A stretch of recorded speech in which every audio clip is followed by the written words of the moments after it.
How much fun is this for you right now to have this opportunity and to be in a position to seize it? It's a lot of fun. This is kind of what I came here to do, and I'm in a good spot, and I'm just trying my best to take advantage of it. Do you hear any of the talk out there? People say, "Oh, he's not tall enough, or he's not big enough, or he's not, this or that." Do you hear any of that talking? Does that motivate you? Yeah, I can pull a Mulk and get mad at you guys for all that kind of stuff, but it is what it is. Everyone's got their opinions. Don't have to Yeah, no, I know. Everyone's got their opinions, and all I can do is control what I can, which is how I play out here. And past that, I really don't pay too much attention to it. So. Have you talked to Malcolm Mueller much through spring ball?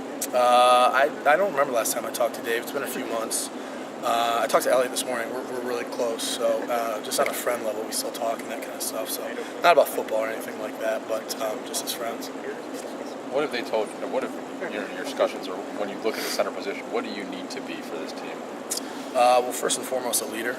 Taylor's the leader of the offensive line, but as far as being the center's kind of the guy in charge up front, making all the calls and that kind of stuff. So, I need to be smart, know what I'm doing, and kind of rally the troops and make sure everyone's on the same page, and then execute my job every play, which is a lot of fundamentals and that kind of stuff. But those are really the two big things for me personally. What did you learn from David Mulk? You overlapped with him for a year, right? Yeah, I did. And you were the freshman that he picked on. Yeah, I was kind of his guinea pig. I learned a lot, about how to play as kind of an undersized guy, I guess, and kind of just how to approach all this, whether it's competition or trying to come out here every day and prove your worth and that kind of stuff. Dave was a big help for me. He kind of took me under his wing, and I was really fortunate to have him for a year. Do you think of yourself as an undersized guy? Not terribly. I'm taller than Dave, for the record. I'm not that short, but I'm not giant. I'm not a 320-pound guy. So 290, 295 is maybe about average. I don't know. But as long as I play within my technique and stuff like that, I think I'm plenty big enough to play at this level. What do you need to improve in order to go against some Big Ten defensive tackles? There's a lot. I don't think anyone's job's ever done. You could ask Taylor; he's got a lot to improve on. But just it's the little things. And the longer you play at this level, it's like anything else. The learning curve with offensive line is so big. No matter how good you are in high school, there's a huge curve when you come and play at this level. So whether it's your pad level and your feet, and your hands, it goes on and on. If you guys watch a practice, you hear 1,000 different points.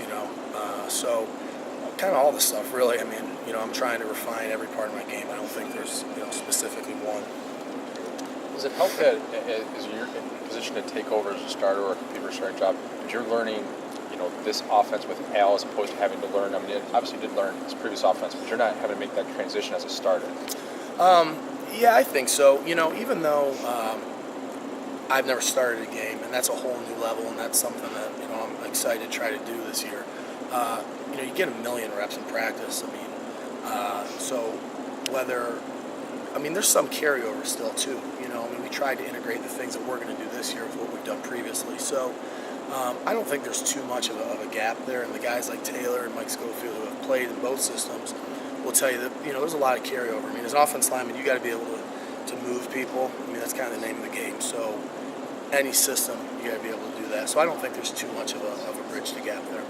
Personality-wise, are you as mean and unpleasant as David Mulk was? You tell me. What's it look like? Do I seem so? Not close. No. I think I'm a little more charismatic. Mm-hmm. I care about you guys a little bit, unlike Dave. No, I don't think I'm as...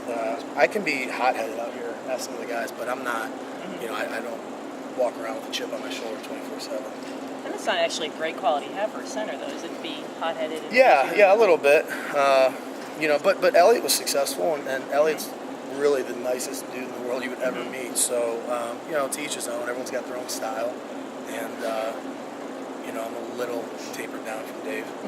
Is it kind of weird going from learning from a guy like Dave to learning from a guy like Elliot, when they're kind of polar opposites as humans? Yeah, there was a big jump. I wasn't kind of like I said, the guinea pig anymore. I was more of a companion with Elliot. He'd come off the field and ask, what'd you think about this? What'd you think about that? Compared to Dave, where it was, hey, pull my jersey down. Even though we were good friends and stuff like that. But yeah, it was a lot different with the two personalities.